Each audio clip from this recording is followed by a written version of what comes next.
ഏട്ടാ അമ്മേ എന്താടി? വാ മോനെ. ഏയ് ഇരിക്കെ, ബഹുമാനൊക്കെ ഓഫീസിൽ മതി. ആര് ബഹുമാനിക്കുന്നു നിന്നെ? ഓ, ഒരു മന്ത്രി. ഞങ്ങൾ കുറെ മന്ത്രിമാരെ ചെറുപ്പം മുതൽ കണ്ടിട്ടുള്ളതാ. അച്ഛൻ മന്ത്രിയായിരുന്നപ്പോ വീട്ടു സാധനങ്ങൾ വാങ്ങുന്ന തൊട്ട് അടുക്കളപ്പണി വരെ ചെയ്യിച്ചിട്ടുണ്ട് നിന്റെ ഈ പോലീസുകാരെ കൊണ്ട്. അല്ല പെങ്ങളെ, അച്ഛനെ ഇങ്ങനെ വഴക്ക് പറയാനിട്ട് എന്താ ഇവിടെ ഇപ്പൊ ഉണ്ടായേ? അച്ഛൻ ഇപ്പൊ മന്ത്രിയല്ലെന്നും പറഞ്ഞ് അച്ഛന്റെ മെക്കെട്ട് കയറിയണ്ടല്ലോ. ഒരു മകൻ എന്നല്ലേ ഞാൻ സഹിക്കില്ല കേട്ടോ. ഞാൻ നിന്നോടാ പറഞ്ഞത്. നിന്റെ 5-6 പോലീസുകാരെ ചോദിച്ചപ്പോ നീ പവിയെ അപമാനിച്ചില്ലേ? ഓ, റൂട്ട് അങ്ങോട്ടാണോ? എന്നാ നീ ഒന്നോർത്തോ, തുമ്മിയ തെറിക്കുന്ന മൂക്ക നിന്റെ ഈ മന്ത്രിക്കുപ്പായം. പക്ഷെ പവിയേട്ടൻ എന്നും കാണും ഈ IPS പദവി. എന്റെ പെങ്ങളെ, ഏത് കൊമ്പത്ത് IPS കാരനായാലും ഒരു മന്ത്രിയെ കണ്ടാ ദാ ഇങ്ങനെ നിക്കണം. അതാണ് കുഴപ്പം. സംശയം ഉണ്ടെങ്കിൽ ASP ചോദിച്ചോ. എന്റെ പവിയളിയാ, പെങ്ങൾക്ക് ഈയിടെയായിട്ട് പൊതുവിജ്ഞാനം വളരെ വളരെ കുറവായിട്ട് വന്നോ? ആ, എവിടെയായിരുന്നു? ഞാൻ നിന്നോട് 2 ചോദിക്കണമെന്ന് വിചാരിച്ചിരിക്കായിരുന്നു. എന്റെ ഭർത്താവ് നിന്നെ സാറേന്ന് വിളിക്കണം അല്ലേടാ? അയ്യയ്യേ, എന്താ അളിയന്മാരൊക്കെ ഇങ്ങനെ കൊച്ചു കുട്ടികളെ പോലെ ചീപ്പാവണേ? ഇതൊക്കെ വീട്ടിൽ വന്ന ഭാര്യമാരോട് പറഞ്ഞ അതിന്റെ മോശം നിങ്ങൾക്കല്ലേ അളിയന്മാരെ? എന്താ ASP ഞാനൊന്നും പറഞ്ഞിട്ടില്ല. അശ്ശോ, ഇപ്പൊ തന്നെ ഇവിടെ എല്ലാരും മനസ്സിലാക്കില്ല അവിടെയും എന്തൊരു കഥയുണ്ടെന്ന്. അല്ല, എന്റെ പെങ്ങന്മാരാണോ അളിയന്മാരാണോ ഇവിടെ പെണ്ണുങ്ങള്?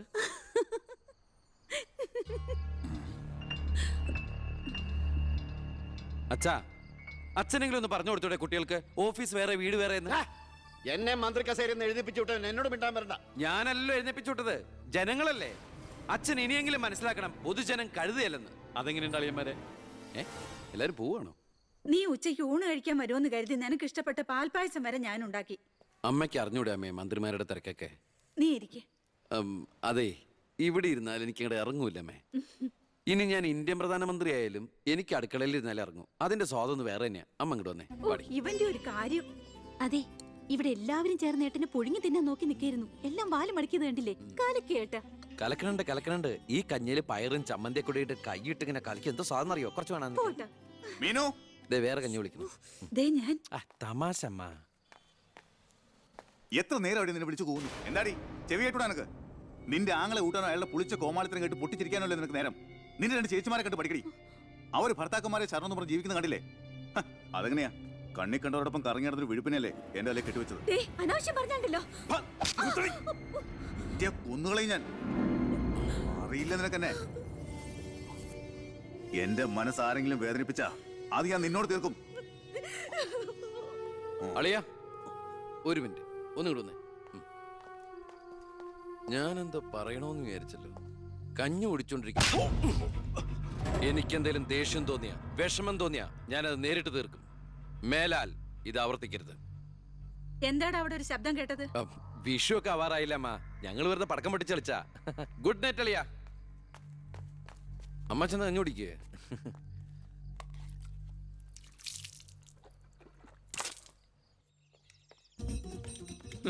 പത്രം വായിച്ചില്ലയോ? പുതിയ ആഭ്യന്തരമന്ത്രിയുടെ കൽപ്പന. വയറ് ഉറയ്ക്കാൻ പോലീസുകാർ രാവിലെ ഓടണമെന്ന്.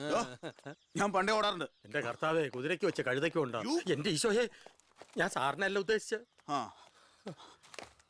ഓ, നല്ല മസില. അളിയ, ഒരു മിനിറ്റ്. അയ്യോ, അതിനല്ല. എന്ത് ചെയ്യാനാ? നിങ്ങളുടെയൊക്കെ കഷ്ടകാലത്തിന് ഞാൻ ഇവിടുത്തെ ആഭ്യന്തരമന്ത്രി ആയിപ്പോയി അല്ലേ അളിയ? അളിയൻ ഇനിയും ഡ്യൂട്ടിക്കിടയിൽ എന്നെ കാണേണ്ടി വരും. എന്നെ സല്യൂട്ട് ചെയ്യേണ്ടിയും വരും.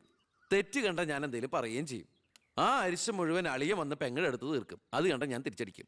അങ്ങനെ അടിയും തിരിച്ചടിയൊക്കെ ആയിട്ട് പോണ്ടതാണോ അളിയ നമ്മുടെ ഈ മാതൃകാ കുടുംബം? ഒന്നുമില്ലെങ്കിലും നമ്മൾ അളിയനും അല്ലേ അളിയ? അതുകൊണ്ട് ഞാൻ ഇരുത്തി ചിന്തിച്ചൊരു തീരുമാനം എടുത്തു. സെൻട്രൽ ഹോം ഡിപ്പാർട്ട്മെന്റിലേക്ക് അളിയനൊരു ട്രാൻസ്ഫർ ഓൺ ഡെപ്യൂട്ടേഷൻ. ഓർഡർ. നാളെ തന്നെ ജോയിൻ ചെയ്യണം. All the best. എങ്ങോട്ട്? ബീഹാറിലേക്ക്. ബീഹാറിലേക്കോ? ബീഹാർ ബെസ്റ്റ് സ്ഥലമാണ് അളിയ. നോ, എനിക്ക് പറ്റില്ല. നിനക്കെന്നെ ശരിക്കും അറിയില്ല. എന്താ അളിയ ഇങ്ങനെ ചില തെണ്ടി പിള്ളേരെ പോലെ? ഇത് ഗവൺമെന്റ് ഓർഡർ അല്ലേ? അത് ഹോം മിനിസ്റ്റർ നേരിട്ട് തരുന്നത്. അനുസരിച്ചേ പറ്റൂ. എന്താ ഇവിടെ? ASP അളിയനെ മന്ത്രി അളിയൻ ബീഹാറിലോട്ട് തട്ടി. മന്ത്രിയുടെ ഭരണപരിഷ്കാരങ്ങൾ കുടുംബത്തും. ബീഹാറിലേക്കോ? ബീഹാർ ബെസ്റ്റ് സ്ഥലമാണമ്മേ. അല്ല, ഈ ബീഹാർ എന്ന് പറയുമ്പോ എടി, ബീഹാർ ഗംഭീര സ്ഥലാ. നീ വിഷമിക്കണ്ട, നീ പതുക്കെ പോയാ മതി. പേടിക്കാനൊന്നുമില്ല സാറേ. അവിടെ ചെന്ന് ലല്ലു പ്രസാദുമായി ഒരു ടൈപ്പ് ഉണ്ടാക്കിയാൽ കുശാലല്ലേ കുശാൽ. അയ്യോ ചേടാ, കുടുംബത്തൊരു മന്ത്രി ഉണ്ടായാൽ അതുകൊണ്ട് ഗുണം ഉണ്ടാകേണ്ടത് കുടുംബക്കാർ. ഇതിപ്പോ അളിയന് വേണോ ഗുണം? അളിയന് ഈ ചിറാപ്പുഞ്ചി എങ്ങനെയാ? ചിറാപ്പുഞ്ചി? ചിറാപ്പുഞ്ചി ബെസ്റ്റ് സ്ഥലമാണ് അളിയ. അവിടെ IAS കാർക്ക് എന്താ ഡിമാൻഡ് എന്നറിയോ? നമുക്കൊരു കൈ നോക്കിയാലോ? നീ ബ്രേക്ക്ഫാസ്റ്റ് എടു. അയ്യോ. ആ. അമ്മ പേടിച്ചു പോയോ? നമുക്ക് അച്ഛനെ നാഗാലാൻഡിലേക്ക് തട്ടിയാലോ? പോടാ അവിടുന്ന്. ഏ?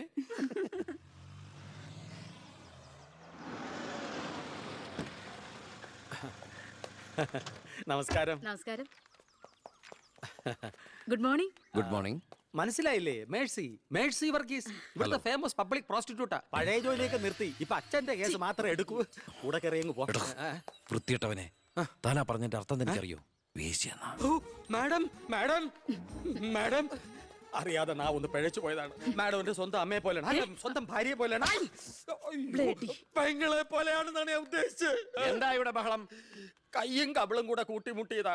ഓ, ഈ കള്ളനായിരുന്നോ? ഞാൻ കള്ളനല്ല, കള്ളന് കഞ്ഞി വെച്ചു. സെക്യൂരിറ്റി, തൂക്കിയെടുത്ത് പുറത്താക്കണോ ഇതിനെ? ഞാൻ ഉദ്ദേശിച്ചത് ഇയാളൊന്നും ഉദ്ദേശിക്കണ്ട. മേലിൽ മുറ്റത്ത് കാലി കുത്തിപ്പോരുത്. ഞാൻ ഈ കാല് എന്റെ ഉദ്ദേശങ്ങളൊന്നും പഴയതുപോലെ ഫലിക്കുന്നില്ലല്ലോ. തെളിവുകളും സാക്ഷിമൊഴികളും അനുകൂലമാണെങ്കിൽ പിന്നെ ഒന്നും പേടിക്കാനില്ല. സെൽഫോൺ ഒരു പ്രധാനപ്പെട്ട തെളിവല്ല. അതിലേക്ക് ആർക്ക് വേണമെങ്കിലും വിളിക്കാം, തിരിച്ചും വിളിക്കാം. പക്ഷേ ശാരിയുടെ സാക്ഷിമൊഴി പ്രധാനമാണ്. അതിലൂടെ മാത്രമേ വെട്ടൂർ ശിവനും ഈ കൊലയും തമ്മിലുള്ള ബന്ധം വാദിഭാഗത്തിന് തെളിയിക്കാൻ പറ്റൂ. ഈ വെട്ടൂർ ശിവൻ നിരപരാധിയാണെങ്കിൽ അച്ഛനും നിരപരാധിയാണ് അല്ലേ മാഡം? അതെ. അപ്പോ എങ്ങനെയും ശാരിയുടെ മൊഴി നമുക്ക് അനുകൂലമാക്കണം. അച്ഛൻ ആ കുട്ടിയോടൊന്ന് സംസാരിച്ചാ? ഓ, ഇവിടുത്തെ പഴയ ബാല്യക്കാരുടെ മോളാ അവള്. ഇനി ഞാൻ അവളെ കാല് പിടിക്കണമെന്ന് പറഞ്ഞാ? അച്ഛാ, ഇപ്പൊ ആവശ്യം നമ്മുടെതാ. അവൾ അനുസരിക്കും. അതിനുള്ള തന്ത്രങ്ങളൊക്കെ അച്ഛൻ അറിഞ്ഞൂടെ?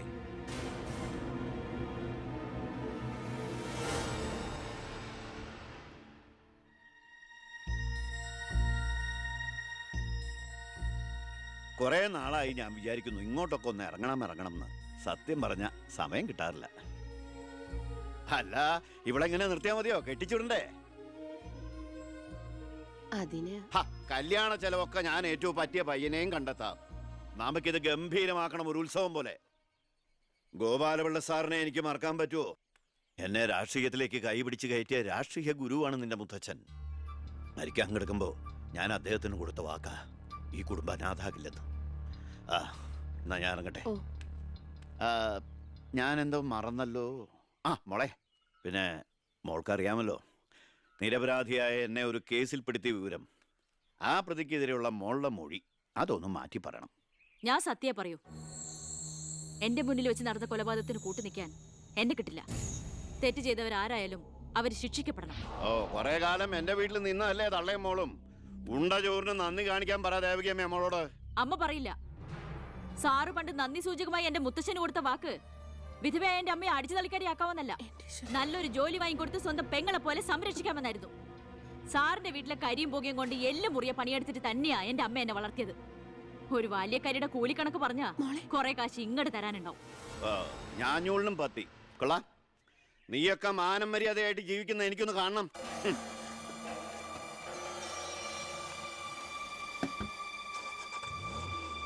എടാ ഞാനാ. എന്താ അച്ഛാ? ഏയ് നടക്കില്ലടാ. ഇന്ന് അച്ഛൻ അവളുടെ അടുത്ത് പോയി. നാളെ അവൾ അച്ഛൻ്റെ അടുത്ത് വരണം. അച്ഛൻ സമാധാനമായിട്ടിരിക്കെ, ബാക്കിയൊക്കെ ഞാൻ നോക്കിക്കോളാം.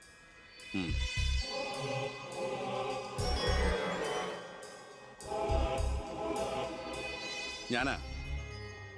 പേര് ശാരിക, കോട്ടപ്പുറം സ്കൂളിലെ ടീച്ചറാ.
മാഡത്തിനടുത്ത് എപ്പോഴും ശ്രദ്ധ വേണമെന്ന് ഹോം മിനിസ്റ്ററുടെ ഓർഡർ ഉണ്ടായിരുന്നു.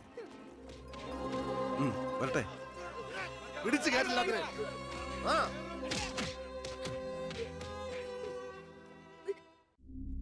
ആ ഗുണ്ടകളെല്ലാം മണിക്കൂറുകൾക്കുള്ളിൽ ജാമ്യത്തിറങ്ങിപ്പോയി സർ. അവർക്ക് വേണ്ടി ക്യൂ നിൽക്കുകയാണ് ആവശ്യക്കാർ. ഈ നാട്ടിലെ ഇടത്തരക്കാരും പാവങ്ങളും ഒക്കെ ഗുണ്ടകളെ കൊണ്ട് പൊറുതി മുട്ടിയിരിക്കുകയാണ് സാർ. കഴിഞ്ഞ കുറേ വർഷങ്ങളായി ഇവിടെ നടന്ന 90% കൊലപാതകങ്ങൾക്കും ആത്മഹത്യകൾക്കും പിന്നിൽ ഗുണ്ടകളും അവർക്ക് പുറകിലുള്ള തൽപര കക്ഷികളുമാണെന്ന് നിസ്സംശയം പറയാം സർ. കഴിഞ്ഞ 5 വർഷത്തിനുള്ളിൽ ഇവിടെ ഉണ്ടായിട്ടുള്ള സർവ്വ ഗുണ്ടാ വിളയാട്ടങ്ങളുടെയും അക്രമങ്ങളുടെയും സത്യസന്ധമായ കേസ് ഹിസ്റ്ററി എനിക്കുടനെ വേണം, വിത്ത് ഇമ്മീഡിയറ്റ് എഫക്ട്. സാർ, ഈ ഫയലുകളൊക്കെ ഒന്ന് പഠിക്കണം. കഴിഞ്ഞ 5 വർഷത്തിനിടയ്ക്ക് കേരളത്തിലുണ്ടായിട്ടുള്ള ഞെട്ടിക്കുന്ന അക്രമങ്ങളുടെ സത്യസന്ധമായ ഡീറ്റെയിൽസ് ആണിത്. 300-ലേറെ കൊലപാതകങ്ങൾ, 2000-ലേറെ ആത്മഹത്യകൾ, 3000-ലേറെ ആത്മഹത്യാ ശ്രമങ്ങൾ, അക്രമങ്ങളിൽ അംഗമംഗം വന്നവർ 6000-ലേറെ. എന്നിട്ടോ ബന്ധപ്പെട്ട കേസുകളിൽ ശിക്ഷിക്കപ്പെട്ടത് വെറും 12 പേർ. വ്യക്തമായ തെളിവുകളോ സാക്ഷിമൊഴികളോ ഇല്ലാതെ രക്ഷപ്പെട്ടവർ 650-ലേറെ. ഇനിയും പോലീസിന് കണ്ടുപിടിക്കാൻ പറ്റാത്ത കേസുകൾ 100-ലേറെ. ഇതൊക്കെ ആ അവറാച്ചനും അതിനു മുമ്പ് പ്രതിപക്ഷവും ഭരിച്ചിരുന്നപ്പോഴാ. സാർ, മറ്റുള്ളവരുടെ മേൽ പഴിചാരി രക്ഷപ്പെടാനുള്ള തന്ത്രമല്ല ഇപ്പോൾ ഇവിടെ ആവശ്യം. ഞാനിപ്പോ എന്താ ചെയ്യണ്ടേ? ഇതൊക്കെ അന്വേഷിക്കേണ്ട ചുമതല പോലീസിനല്ലേ? സമയമുണ്ടെങ്കിൽ താൻ തന്നെ പോലീസിനെ കൊണ്ട് അന്വേഷിപ്പിക്കടോ. താങ്ക് യു സാർ, ഈ പെർമിഷൻ മാത്രം മതി. നിക്ക് ഞാനൊരു ആവേശത്തിന് പറഞ്ഞു വെച്ച് എന്താ തന്റെ ഉദ്ദേശം? സാർ, ഞാൻ പറഞ്ഞില്ലേ ഈ അക്രമങ്ങളുടെ എല്ലാം പിന്നിൽ ഗുണ്ടകളാണെന്ന്. അതൊക്കെ ആർക്കറിയാൻ പാടില്ലാത്തത്? എങ്കിൽ പിന്നെ ഈ ഗുണ്ടാവിളാട്ടം നമുക്ക് അങ്ങ് അവസാനിപ്പിച്ചൂടെ സാർ? ഈ നാട് നന്നാവണമെങ്കിൽ, ജനങ്ങൾക്ക് പേടി കൂടാതെ ജീവിക്കണമെങ്കിൽ കേരളത്തിൽ അടിയന്തരമായി ഗുണ്ട ആക്ട് നടപ്പാക്കിയേ പറ്റൂ. അതെ സാർ, നമ്മുടെ അയൽ സംസ്ഥാനത്തെ മുഖ്യമന്ത്രി ആക്ട് നടപ്പാക്കിയില്ലേ? എടോ, അവരൊരു സ്ത്രീയാ, അവർക്ക് എന്തു ആകാം. അവരെ തൊട്ടാൽ പീഡനം, സ്ത്രീ പീഡനം. എന്നെ തട്ടിയാ എന്റെ കുടുംബത്തിന് പോയി. സാർ, സാറിന് ഒരു പോറൽ പോലും സംഭവിക്കില്ല. ഇതിപ്പോ പോറലല്ലോ, ഓട്ടയല്ലേ വീഴാൻ പോണത്. ഓട്ട ഈ വെടിയുണ്ടിയും കത്തിയൊക്കെ കയറുമ്പോണ്ടാവണം ഓട്ട. സാർ, ഞാൻ പറയുന്ന താൻ എന്ത് പറഞ്ഞാലും ഞാൻ സമ്മതിക്കില്ല. ഇതൊക്കെ തനിക്ക് മുൻപരിചയം ഇല്ലാത്തോണ്ട് തോന്നുന്നു മണ്ടത്തര. എങ്കിൽ പിന്നെ സാർ ഒരു കാര്യം ചെയ്യും, മുൻപരിച്ചുള്ള ആരെങ്കിലും വെച്ച സാർ അങ്ങോട്ട് ഭരിച്ചോ. ഞാൻ രാജിവെക്കാൻ പോവാ. നീ എനിക്ക് ഹാർട്ട് അറ്റാക്ക് ഉണ്ടാക്കുന്ന വർത്താനം പറയരുത്. നീ രാജിവെച്ച് പോയാ എന്റെ മന്ത്രിസഭ മൂക്കൂത്തി വീഴില്ലേ? എങ്കിൽ എന്റെ വഴിക്ക് വരേണ്ടി വരും. നീ പറയണേല് കാര്യമുണ്ടെന്ന് എനിക്കറിയാം, പക്ഷെ നിനക്കൊരു കാര്യം അറിയില്ല.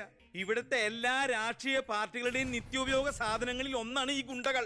അതുകൊണ്ട് ഭരണകക്ഷിയും പ്രതിപക്ഷവും ഇതിന് സമ്മതിക്കില്ല. ഈ ബില്ല് നിയമസഭയിൽ പാസ്സാവൂല. അറിയാം സാർ, ആദ്യം നമുക്ക് മന്ത്രിസഭ കൂടി തീരുമാനിക്കാം. ഗവർണറെ കൊണ്ട് സ്പെഷ്യൽ ഓർഡിനൻസ് പുറപ്പെടുവിച്ച് ഈ ഗുണ്ട ആക്ട് നടപ്പിലാക്കാം. എന്നിട്ട് 6 മാസത്തിനുള്ളിൽ നമുക്ക് നിയമസഭയിൽ പാസ്സാക്കിയെടുത്താൽ മതി. 6 മാസം മതി എനിക്ക് കേരളത്തിലെ സർവ്വ ഗുണ്ടായുസം തുടച്ചു നീക്കാൻ. അല്ല, ഈ ഗുണ്ടകളെ എനിക്ക് വേണം.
Na na na na na